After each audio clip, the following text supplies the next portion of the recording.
এই যে রামিসাকে ধর্ষণ করে হত্যা করেছে এই জানোয়ারটা, সবাই দাবি করছে জনসম্মুখে কি করা হোক, মৃত্যুদণ্ড দেওয়া হোক।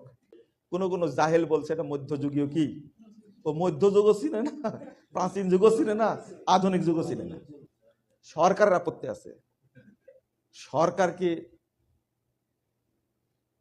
এই অবস্থানটা বুঝে যে জনগণ কি চাচ্ছে? বুঝে না। সরকার কাজ সরকার করবে, আমাদের কাজ আমরা করব। এখন যে কথাটা বলছি সেটা হলো সবাই উত্তাল, কিন্তু একটা আকীদার প্রশ্ন আছে এখানে। কিসের প্রশ্ন আছে? এই রামিসাকে ধর্ষণকারী, হত্যাকারী, এই ঘাতক, এ কি কাফের? উত্তর দেন। কাফের না, যদি নামাজি হয়। যদি কি হয়? নামাজি হয়, তাহলে কি না?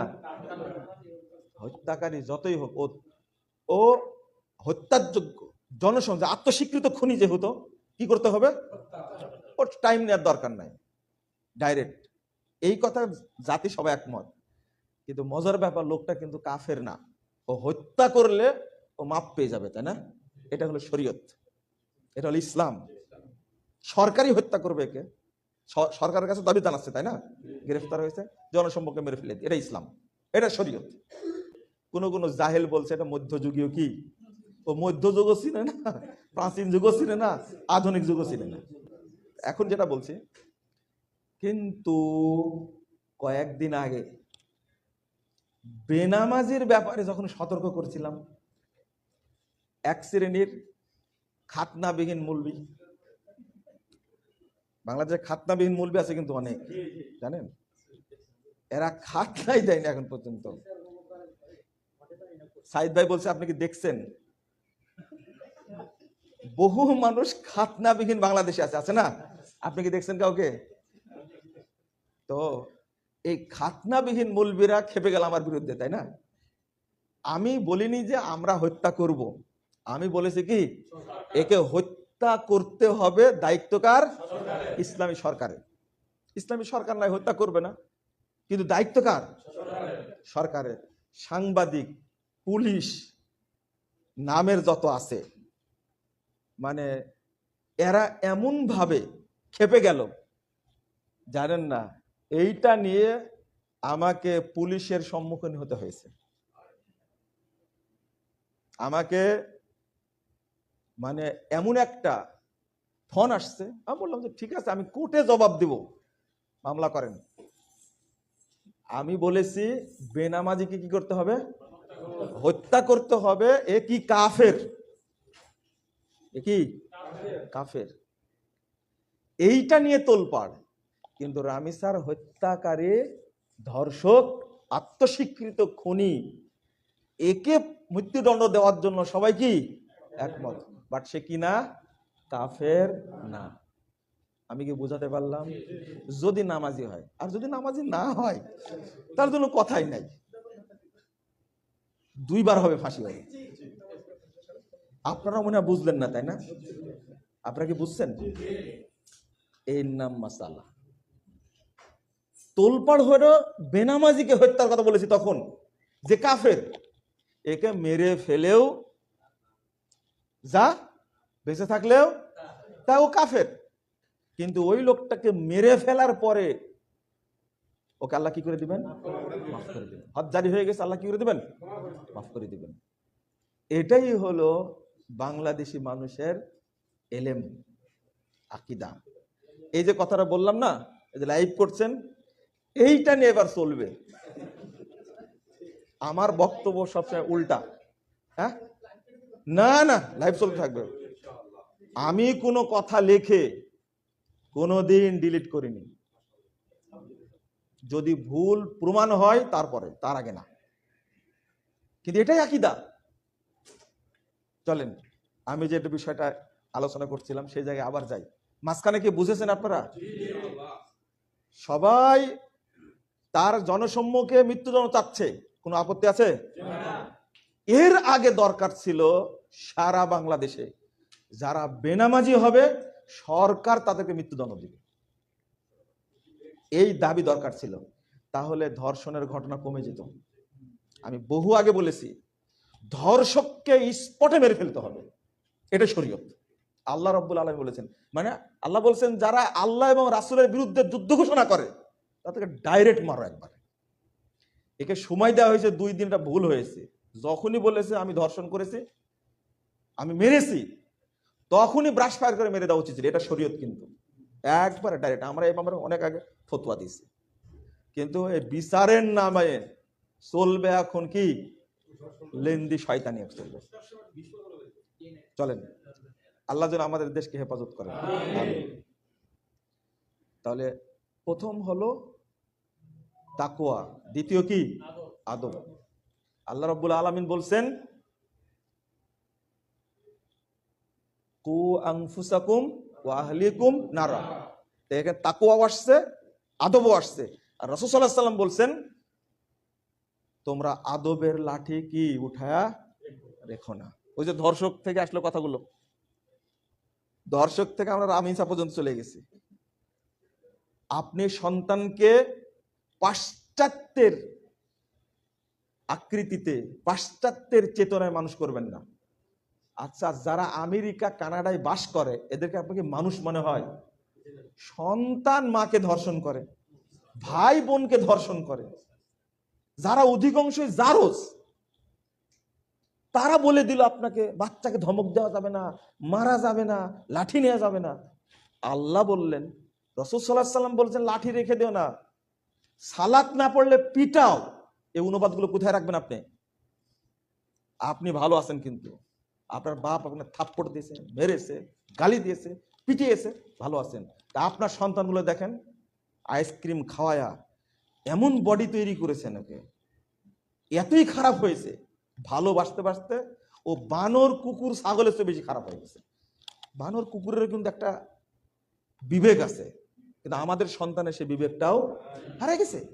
বাপকে ভয় করে না, মাকে ভয় করে না, কারণ কি লাঠি আপনার হাতে নাই।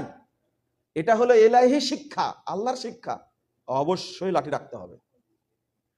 আমি বলে দিছি, আমাদের মাদ্রাসাগুলো বলে দিছি, যে পিতা অভিযোগ করবে যে সন্তানকে গায়ে বাড়িয়ে দিছে, ওই সন্তানকে 1 মিনিটের জন্য রাখবা না, ডাইরেক্ট বহিষ্কার। যে আপনার সন্তান নিজে জান্নাতে ভর্তি করেন আপনি, আমার আপত্তি নাই, কিন্তু এখানে থাকতে পারবে না। প্রতিষ্ঠানের রুল মেনে তাকে পড়াশোনা করতে হবে। আমরা শুধু আলেম বানাবো না, একদম মানুষ বানাতে হবে না? আবার তোরা মানুষ বলে না বাবা, মানুষ হ, মানুষ হ, তো মানুষই ও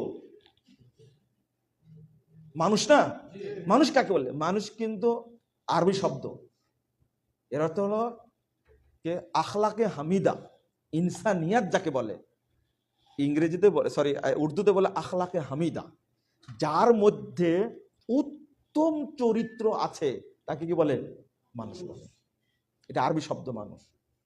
ওর মধ্যে যার মধ্যে মনুষ্যত্ব নয় ওকেই বলে মানুষ হ, মানুষ হ। তো মানুষই তো নাও। অথবা আপনার সন্তানকে ওই কানাডা, আমেরিকা, অস্ট্রেলিয়ার চরিত্রে বড় করবেন না, মনে থাকবে? পিটায়া। এক সন্তানকে ধমক দিয়েছে, বাচ্চাটাকে নিয়ে রেখে দিয়েছে, 1 বছর বাচ্চাটাকে মাকে দেয়নি। কোথাকার লোক জানেন এটা? ফিনল্যান্ডের। বাংলাদেশি গাধা ওখানে গেছে, যখন বাবা মা কান্নাকাটি করে, ওই ধমক দিছে, তাই বিচার দিছে। 4টা বাচ্চার 3টাকে নিয়ে চলে গেছে, ধমক দিছে। তাই কি জাতি তৈরি করতে চাচ্ছে তারা, মানে ওরা যখন ইচ্ছা দোকানে হোক, ঘাটে হোক, মাঠে হোক জেনা করবে, হাজারো মহিলার সাথে সম্পর্ক করবে। এই চরিত্র আগে থেকে কি করে তৈরি করে তারা। তো ওদের আদর্শ আপনি মানছেন কেন? আপনি মানবেন কার আদর্শ? আল্লাহর দেওয়া, রাসূল সাল্লাল্লাহু আলাইহি ওয়াসাল্লামের দেওয়া আদর্শ মানবেন আপনি, মনে থাকবে ইনশাআল্লাহ।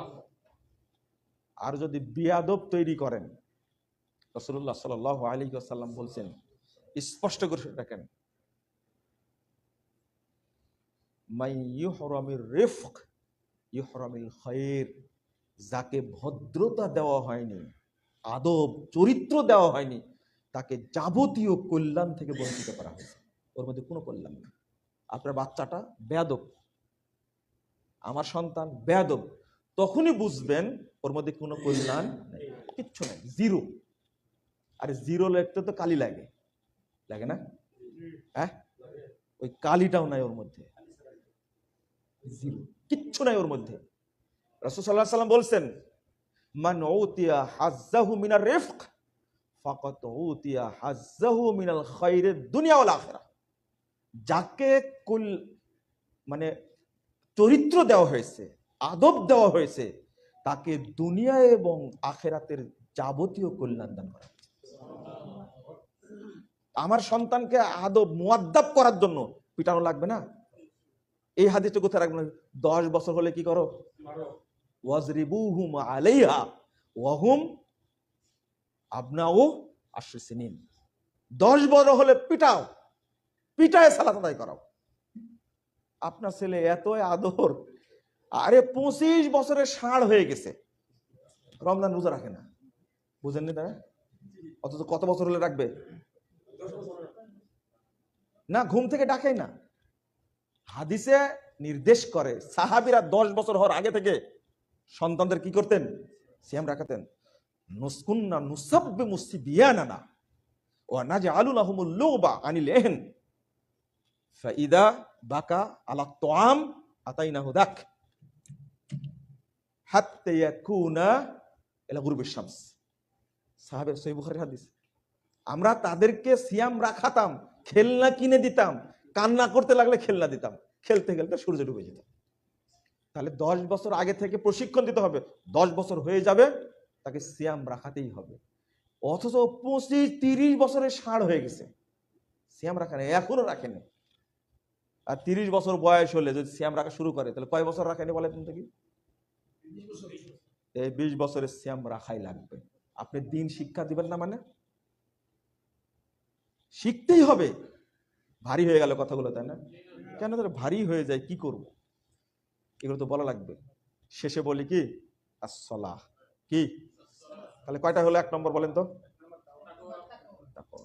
2 নম্বর আদব, 3 নম্বর, 4 নম্বরটা আল্লাহ রাব্বুল আলামিন বলছেন ওয়া'মুর আহলাকা বিস-সালাহ ওয়াসতাবির আলাইহা। তুমি পরিবারকে সালাতে নির্দেশ দাও, ওয়াসতাবির আলাইহা, তুমিও নিজে অটল থাকো। এরপরে কি বলছে জানেন? লা নাসআলুকা রিজকা নাহনু নারযুকুক, আমরা তোমার কাছে খাবার চাই না, আমরাই খাবার দিই তোমাকে। আচ্ছা, সালাতের কথা বলতে গিয়ে খাবারের কথা কেন? বুঝেননি মনে, তাই না? মুফাসসিরদের কোন আলোচনা কোনদিন শুনেছেন এই জায়গাতে? এই যে বড় বড় ভাইরাস মুফাসসির আছে না, এই আয়াতটা অনুবাদ করে কোনদিন বলেছে? আমি এক মৌলবীকে জিজ্ঞেস করলাম বিমানের মধ্যে, কত বছর যাবত ওয়াজ করছেন? ও বলছে যে 42 বছর যাবত। তো আমি বললাম যে মান আল্লাকা তামিমাতান ফাকাদ আশরাকা, এই হাদিসটা কোনদিন শুনেছেন? হ্যাঁ পড়েছি, শুনেছি।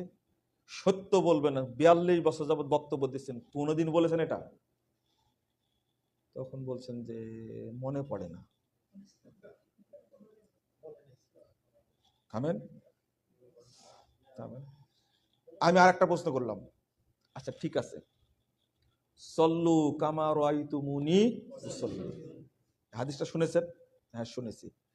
জীবনে কোনোদিন বলেছেন? মনে পড়ে না। ওর মনে পড়বে না কোনোদিন, 42 বছরে কোনোদিনই বলেনি। আর একটা কথা, মান আমিলা আমালান লাইসা আলাইহি আমরুনা ফাহুয়া রদ, হাদিসটা শুনেছেন? মনে হয় শুনেছি। এটা হলো দ্বীনের মূলনীতি। কিন্তু মানে আমিলা আমালান লাইসা আলাইহি আমরুনা ফাহুয়া রদ, এটা উসুল। এই ভাইরাস খাটাস বলছে, আমি কোনোদিন মনে হয় শুনেছি, দেখেও নি। তাহলে যে হাদিসগুলো তাদের মুখে কোনোদিন বলাই হয়নি, তারা কি হাদিসের খাদেম, ইসলামের খাদেম? কিসের খাদেম? বেদাতের খাদেম, পয়সার খাদেম, ও শিরিকের খাদেম। যারা আপনারা বললেন, আমি এইভাবে বললাম, আপনারা বলে দিন কোন মৌলবীর সাথে দেখা হয়েছিল, এই বক্তব্য ও শুনে বুঝতে পারবেন যে আজকে আমাকে ঝাড়লো অনেকদিন পরে।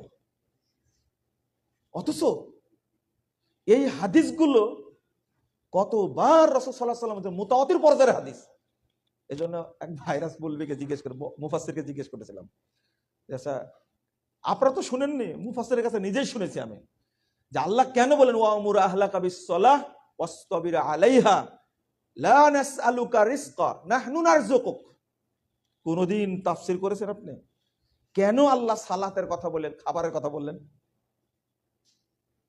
ইমাম সুফিয়ান সাউরি বলছেন যে তুমি যদি সালাত আদায় করো, লা নুকাল্লিফুকা তলাব, রিজকের জন্য আমি তোমাকে কষ্ট দিব না।